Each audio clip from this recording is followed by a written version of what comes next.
এবার ভয়ঙ্কর একটা হাদিস আপনাদেরকে বলতে চাই। এই হাদিসটা কি? রাসূল করিম সাল্লাল্লাহু আলাইহি সাল্লাম বলেন, কিয়ামতের ময়দানে আনা ফারাতুকুম আলাল হাউজ, আমি কিয়ামতের ময়দানে হাউজে কাউসারের সামনে দাঁড়াবো। হাউজে কাউসারের সামনে দাঁড়িয়ে আমি অপেক্ষা করতে থাকবো পানি পান করানোর জন্য। আমি গ্লাস নিয়ে জগ নিয়ে দাঁড়িয়ে থাকবো পানি পান করানোর জন্য। আমার একদল উম্মত আমার সামনে আনা হবে, আনার পর আমি তাদেরকে পানি পান করাইতে গেলে সাথে সাথে তাদেরকে আমার সামনে থেকে টান মেরে নিয়ে যাওয়া হবে। আমি প্রশ্ন করবো, আল্লাহ আসহাবি, আরেক বর্ণনায় উম্মতি, তারা তো আমার উম্মত। আল্লাহর পক্ষ থেকে জবাব দেওয়া হবে, ফাইন্নাকা লা তাদরি মা আহদাসু বা'দাক, আপনি জানেন না দুনিয়া থেকে আপনি বিদায় নেওয়ার পর তারা কি কি নতুন আবিষ্কার করছে ইসলামের মধ্যে, আপনার জানা নাই। নবীজি একটু আগে বললেন, আমার উম্মত যেই মাত্র জানতে পারবে তারা আমার রেখে যাওয়া ইসলামের মধ্যে নতুন নতুন জিনিস বানাইছে, নবী তখন বলবে, সুহকান সুহকান লিমান গায়্যারা দীনি, আমার ইসলাম আমার শরীয়ত পরিবর্তনকারী, আমার সামনে থেকে তুমি দূর হও, দূর হও। একটু আগে পানি পান করার জন্য পাগল ছিল নবী, যেই মাত্র জানবে যে বেদাতি, নবী বলবে সরব। এখন আসেন কবর জিয়ারত করা সুন্নত। তো সুন্নত পালন করতে গিয়ে আপনার দাদার কবরের সামনে গেছেন, আপনি সূরা ফালাক নাস সব পড়ছেন, পড়ার পর বললেন দাদা, মানে সব বলছে, আল্লাহর কাছে বলছেন, আল্লাহ আমার দাদারে মাফ করে দেন, আল্লাহ আমার দাদার কবরটা জান্নাতের বাগান বানায় দেন, সব বলছেন আল্লাহরে। আল্লাহর কাছে সব চাওয়ার পরে শেষের দিকে বলছেন, দাদা আপনার নাতির বউয়ের 10 বছর বাচ্চা হয় না, একটি বাচ্চার ব্যবস্থা করেন। এতক্ষণ আল্লাহরে বললেন সব দিতে, এখন দাদারে বলতেছেন বাচ্চা দিতে। এই যে শিরিক করলেন, আকীদা শেষ। শাহজালাল রহমতুল্লাহর কবরে গেলাম আমি, আপনি, আমরা 4-5 জন সিলেট ঘুরতে গেছি, জাফলং চা বাগান টাগান ঘুরা শাহজালাল রহমতুল্লাহি আলাইহির কবরে গেলাম। যাওয়ার পর আমরা ওনার কবর জিয়ারত করলাম, আল্লাহর কাছে বললাম, আল্লাহ শাহজালাল রহমতুল্লাহ ইয়ামান দেশ থেকে এসে আমাদের দেশ থেকে শিরিক দূর করছে, বেদাত দূর করছে, আল্লাহ তাকে আপনি জাযায়ে খায়র দান করেন, উভয় জগতে তাকে আপনি ভালো রাখেন, আল্লাহ আমাদের দুনিয়াতে তো তাকে আপনি ভালো রেখেছেন, আখিরাতে তাকে ভালো রাখেন, আল্লাহ তার কবরটা জান্নাতের বাগান বানান। শাহজালাল রহমতুল্লাহর জন্য দোয়া করলাম। করার পর শেষের দিকে বলতেছি, শাহজালাল আমি শুধু দাউদকান্দি নদীর উপাস থেকে আসছি। এতক্ষণ আল্লাহর সব বলছেন, এখন বলতেছেন শাহজালাল তো আসছি যে কারণে, আমার তো ছেলেটারে বিয়ে করাইছি 3 বছর হইল, বাচ্চা কাচ্চা হইতেছে না, কি করা যায়? শাহজালাল রহমতুল্লাহর কইতেছে। তো সুন্নত পালন করতে গিয়ে শিরিক করলেন, আকীদা নষ্ট করলেন, আপনার ঈমান চলে গেল। মেহেরবানি করে এই জাতীয় কর্মকাণ্ড থেকে নিজেদেরকে বাঁচান, আল্লাহ আমাদের সকলকে হেফাজত করেন। তো সুন্নত পালন করতে গিয়ে আকীদা নষ্ট করা যাবে না। কিছু কুসংস্কার আছে, আমরা এই কুসংস্কার গুলো সমাজের মধ্যে আছে, এগুলো রাখা যাবে না। সকালবেলা ঘর থেকে বের হওয়ার সময় আপনার মাথাটা ঘরের দরজার সাথে লাগছে, লাগার পরে কোন কি, ইস আল্লাহ জানে আজকে দিনটা কেমন যায়।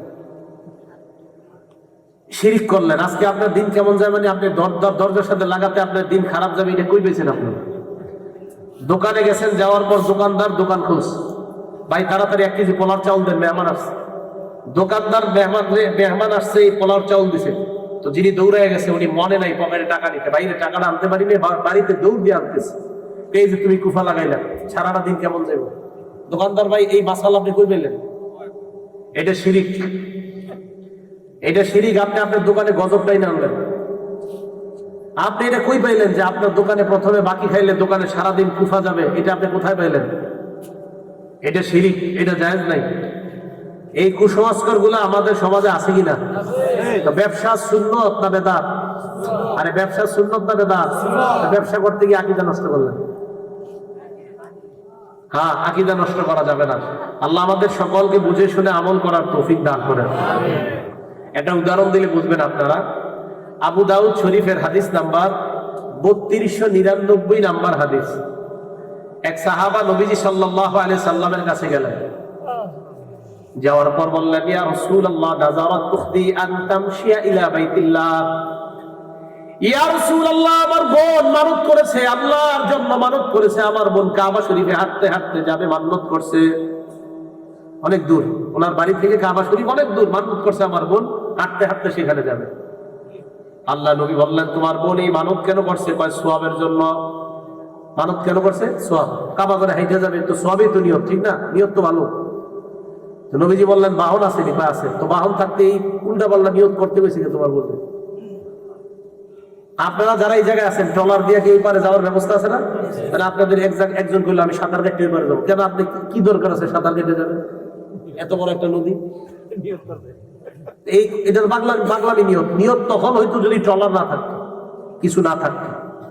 তো আপনাদের এই জায়গার একজন নিয়ত করলেন সিলেট শাহজালাল রহমতুল্লাহর কবরের ওখানে যাবেন হাঁটতে হাঁটতে। কেন? আপনি বাস নাই নাকি আপনার টাকা নাই? সব থাকার পরে এই যে মানত করছেন সোয়াবের নিয়তে, এটা বেদাত। সব থাকার পর সোয়াবের নিয়তে যে এই মানত করছেন, এটা বেদাত। সাহাবা বললেন ইয়া রাসূলুল্লাহ, আমার বোন মানত করেছে আল্লাহ ঘরে যাবে হাঁটতে হাঁটতে। আল্লাহ নবী বলেন তোমার বোন কি আর মানত করার জিনিস পায় না?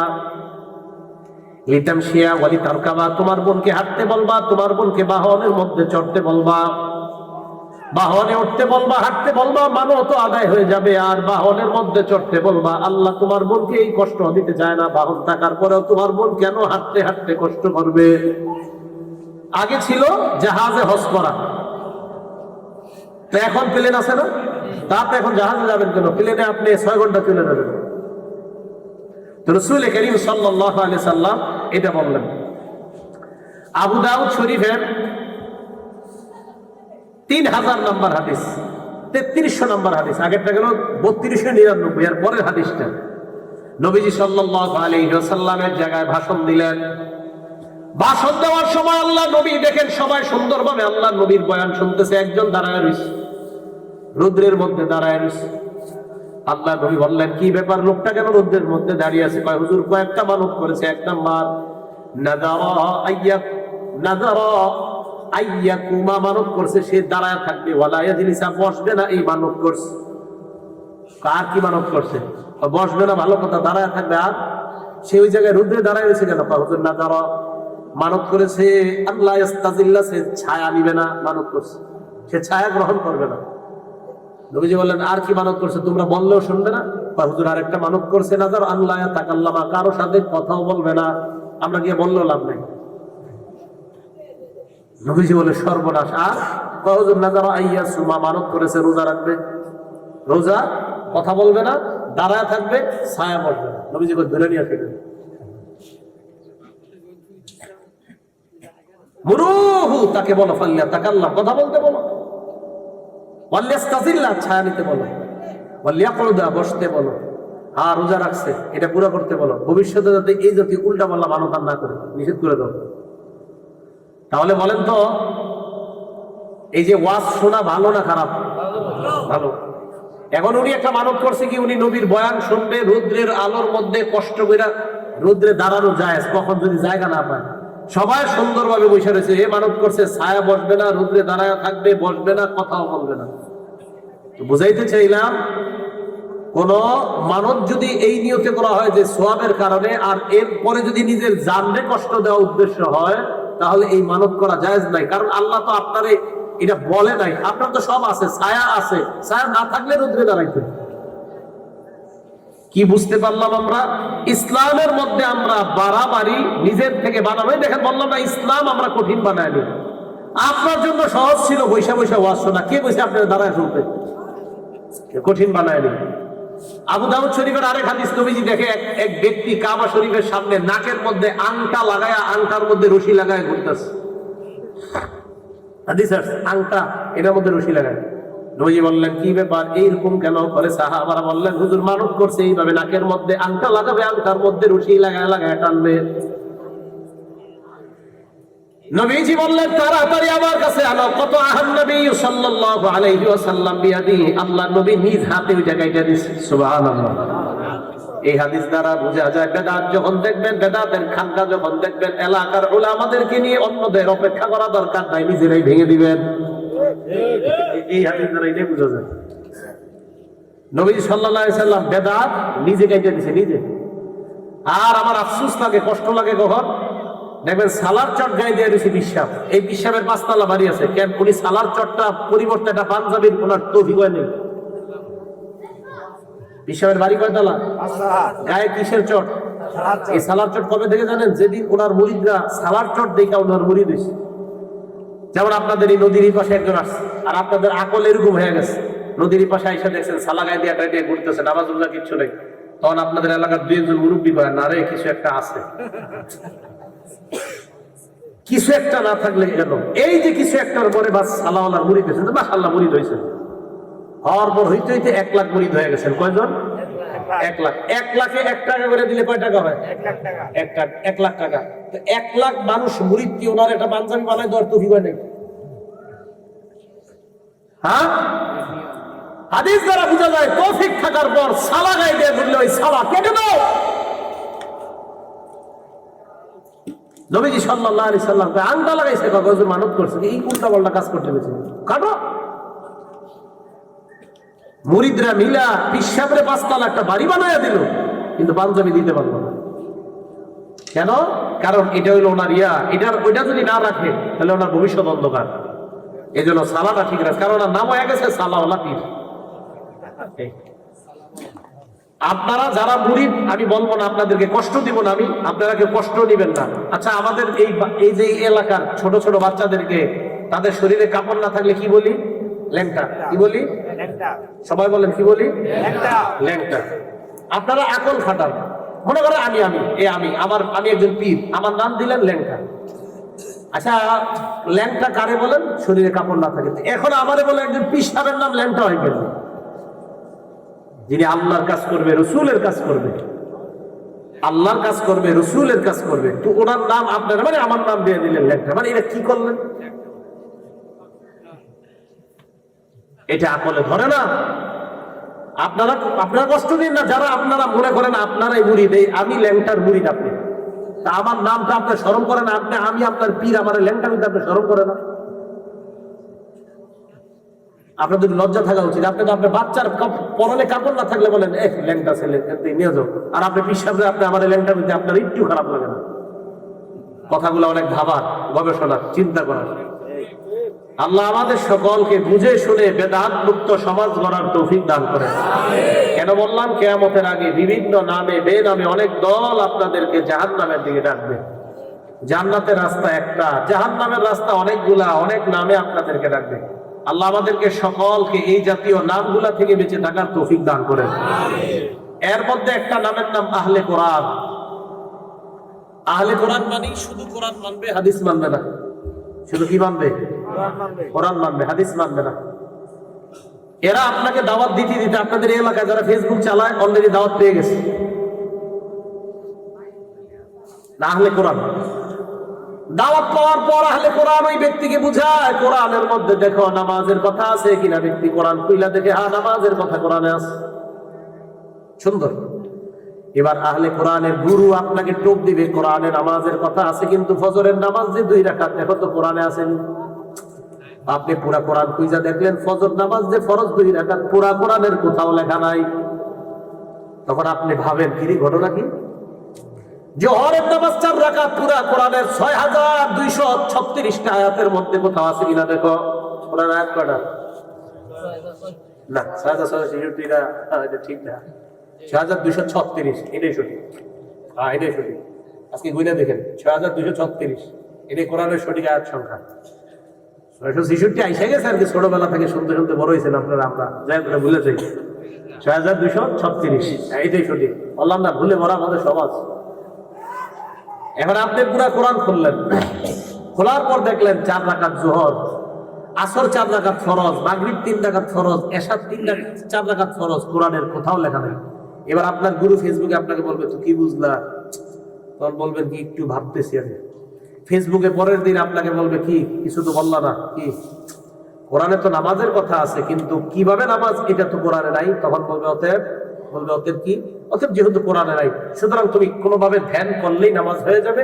ওরকম মসজিদে মুসল্লিদের সাথে গিয়ে এইভাবে রুকু করতে হবে, সেজদা করতে হবে, যুক্ত হবে তাদের সাথে, এটা যেহেতু নাই অতএব তোমার করা লাগবে। এই হলো আহলে কোরআন। নবীজি সাল্লাল্লাহু আলাইহি সাল্লাম তাদের ব্যাপারে কি বলছে? ইবনে মাজাহ হাদিস নাম্বার 12, নবীজি সাল্লাল্লাহু আলাইহি সাল্লাম বলেন ইউশিকুর রাজুলু মুত্তাকিয়ান, এমন একটা জামানা আসবে যে জামানায় মানুষ সিংহাসনের মধ্যে বসবে, বসার পর বলবে আমি বড় পণ্ডিত। এই মানুষটা বলবে আমাদের আর তোমাদের মাঝে কোরআন থাকতে আমার হাদিসের কি প্রয়োজন? তার সামনে হাদিস পেশ করার পর ওই ব্যক্তি বলবে বাইনানা ও বাইনাকুম কিতাবুল্লাহ। ফেসবুকে আপনাকে দাওয়াত দিবে, আমাদের মাঝে তোমাদের মাঝে বিধানকারী কোরআনের গ্রন্থের নাম হলো আল কোরআন। আপনিও বলবেন হ্যাঁ ঠিকই তো, আল কোরআনই তো একমাত্র বিধানদাতা, একমাত্র বিধান আছে কোরআনের মধ্যে। এই কথা বলার পর আল্লাহ নবী বলেন ওই ব্যক্তি তোমাদেরকে বলবে ফামা ওয়াজাদনা ফীহি মিন হারামিন হারামনা, কোরআনের মধ্যে যেটা হারাম পাইলাম এটাই হারাম। ওয়ামা ওয়াজাদনা ফীহি মিন হালালিন ইসতাহলালনা, কোরআনের মধ্যে যেটা হালাল পাইলাম সেটাই হালাল। বলবে আপনাকে, আপনি বলবেন ঠিকই তো। আচ্ছা আমরা কোরআনের হারামকে হারাম মানি না, কোরআনের হালালকে হালাল মানি না? তো মানি তো আমরাও। তাদের উদ্দেশ্য কি দেখেন তো, কোরআনের হালাল কোরআনের হারাম থাকতে আবার অন্যটার কি দরকার?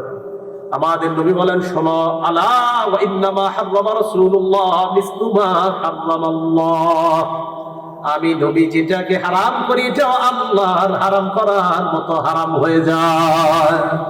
আমার হারাম এটা আল্লাহর হারামের মতো হারাম, আমার হালাল এটা আল্লাহর হালালের মতো হালাল।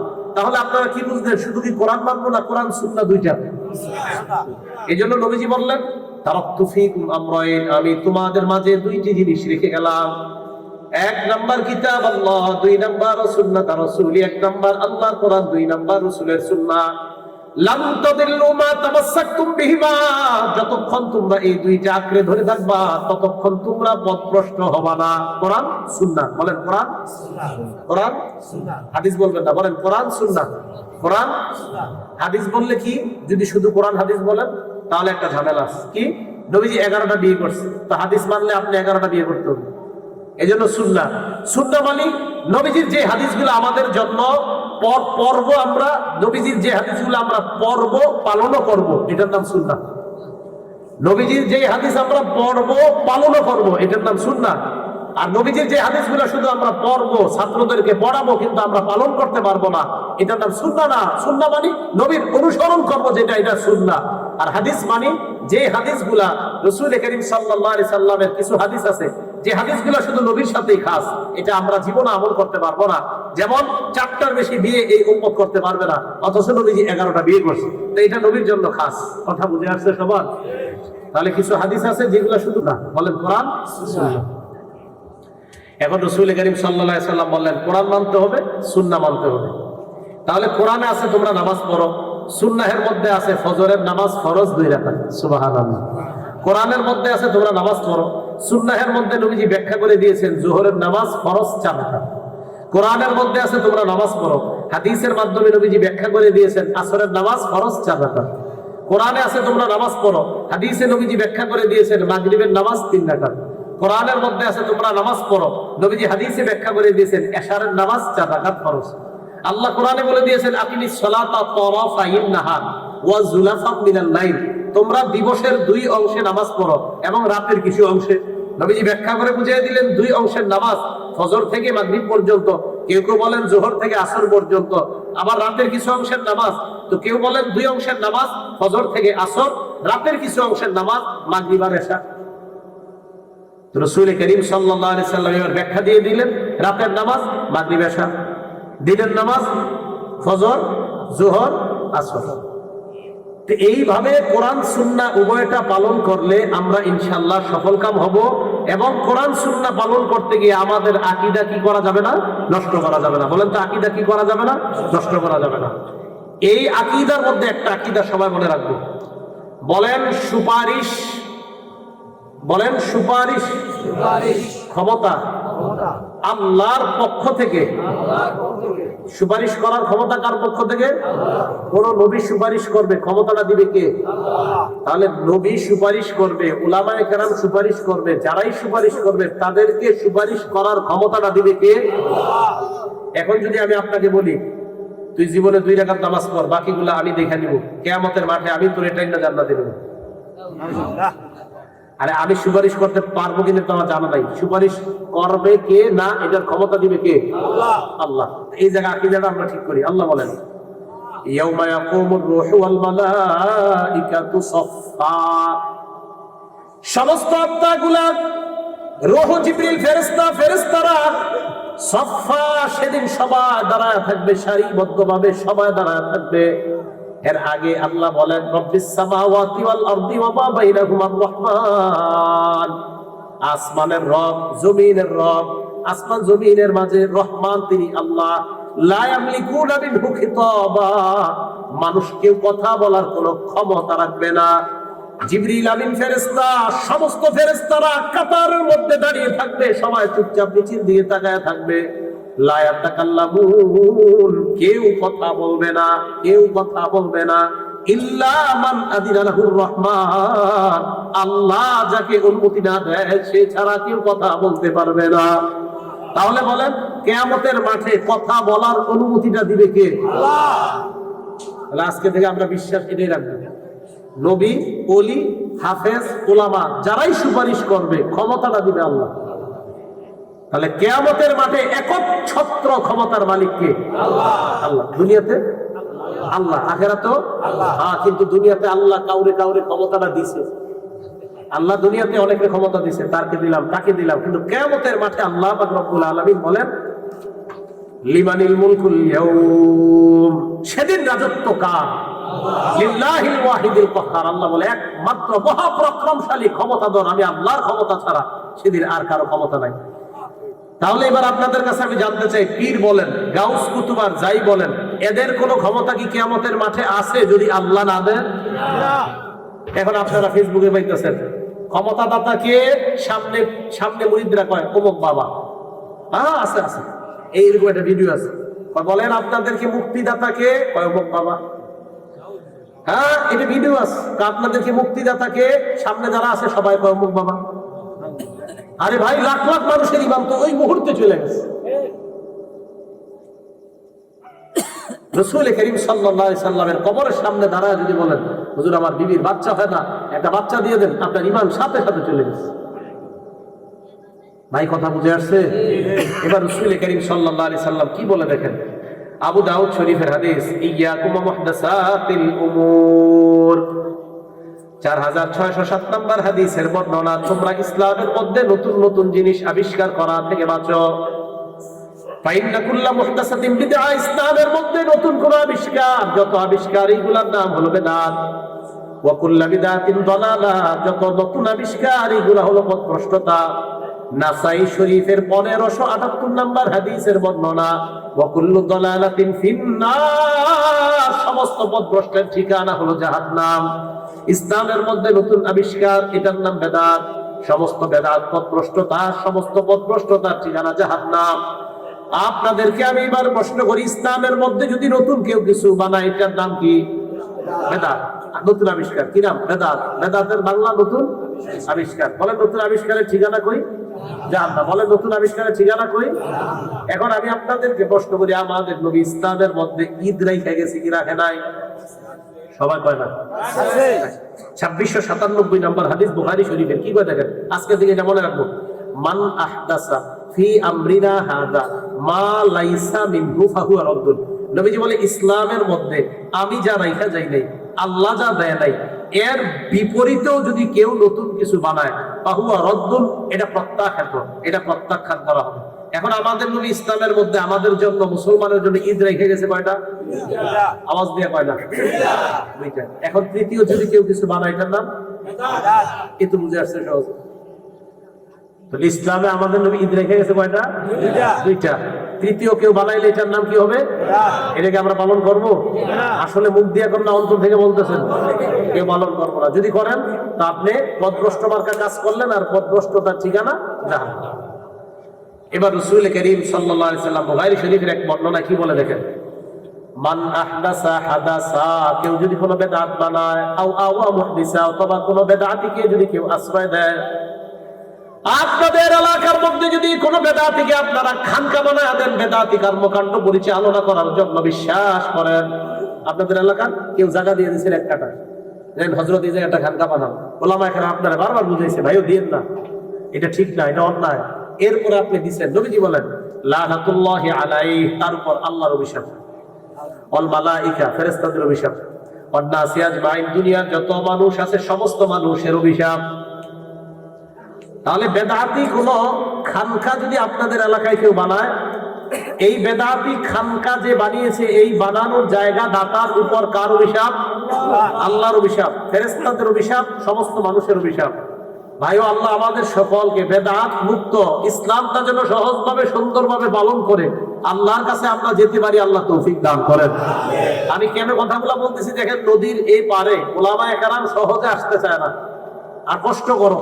তো কেন বলতেছি যে নদীর এপারে থেকে আপনাদের বিষয়টা যেন এমন না হয় যে হুজুর এখানে আসি বলে ইসলাম শিখতে পারি নাই।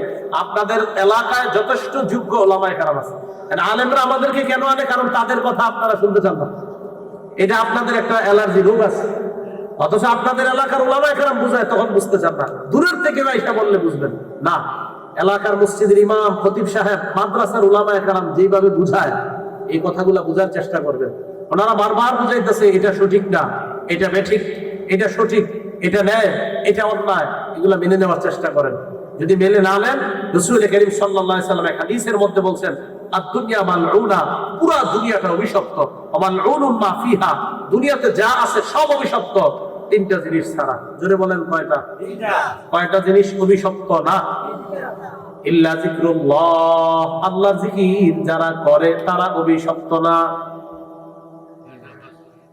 দুই নাম্বার নামাজ জিকির, নামাজও জিকির বলছে যারা, উনি বলছে যাক মাশাআল্লাহ, বলছে যারা নামাজ পড়ে নামাজও জিকির। নামাজ কি? জিকির মানে যত ভালো কাজ, জিকির যত ভালো কাজ। আল্লাহর জিকির করে এক নাম্বার। এবার দুই নাম্বারটা কি বলবো?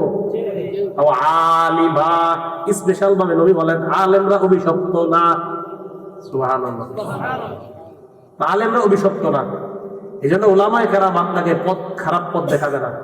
হ্যাঁ, আমি স্পষ্ট ভাবে বলে যাই, কওমি মাদ্রাসার সাথে সম্পৃক্ত ওলামায়ে কেরাম আপনাদের এলাকায় যারা আছে, অথবা আহলুস সুন্নাত ওয়াল জামাতের সাথে সম্পৃক্ত ওলামায়ে কেরাম যারা আছে, তাদের কথাগুলো আপনারা নেওয়ার চেষ্টা করবেন। আমি আবারও বলছি, আহলুস সুন্নাত ওয়াল জামাত মানে যারা কোরআন এবং সুন্নাহ পালন করতে গিয়ে বাড়ায় না কমায় না, এই জাতীয় ওলামায়ে কেরামদের কথা আপনারা শুনবেন, শোনার পর আমল করবেন, যেন আল্লাহর কাছে গেলে বলতে পারেন, আল্লাহ যেখানে ছিলাম চরের মধ্যে ছিলাম, আর যেখানে ছিলাম আল্লাহ ইসলাম সঠিকভাবে পালন করেই তোমার কাছে আসছে। কথা বুঝে আসছে? তো নবীজি সাল্লাল্লাহু আলাইহি সাল্লাম বললেন এই অবস্থা হবে যদি কেউ বেদাতিকে আশ্রয় দেয়। আল্লাহ আমাদের সকলকে বেদাতি কর্মকাণ্ড, বেদাতিদের থেকে বেঁচে থাকার তৌফিক দান করেন। এবার ভয়ঙ্কর একটা হাদিস আপনাদেরকে বলতে চাই। এই হাদিসটা কি? রাসূল কারীম সাল্লাল্লাহু আলাইহি সাল্লাম বলেন, কিয়ামতের ময়দানে আনা ফারাতুকুম আলাল হাউজ, আমি কিয়ামতের ময়দানে হাউজে কাউসারের সামনে দাঁড়াবো। হাউজে কাউসারের সামনে দাঁড়িয়ে আমি অপেক্ষা করতে থাকবো পানি পান করানোর জন্য। আমি গ্লাস নিয়ে, জগ নিয়ে দাঁড়িয়ে থাকবো পানি পান করানোর জন্য।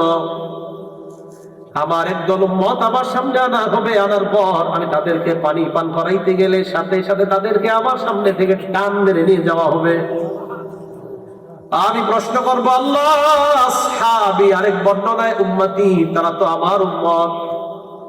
আল্লাহর পক্ষ থেকে জবাব দেওয়া হবে, ফাইন্নাকা লা তাদরি মা আহদাসু বা'দাক, আপনি জানেন না দুনিয়া থেকে আপনি বিদায় নেওয়ার পর তারা কি কি নতুন আবিষ্কার করছে ইসলামের মধ্যে, আপনার জানা নাই। নবীজি একটু আগে বললেন আমার উম্মত যেই মাত্র জানতে পারবে তারা আমার রেখে যাওয়া ইসলামের মধ্যে নতুন নতুন জিনিস বানাইছে, নবী তখন বলবে সুহকান সুহকান লিমান গায়্যারা দীনি, আমার ইসলাম, আমার শরীয়ত পরিবর্তনকারী, আমার সামনে থেকে তুমি দূর হও, দূর হও।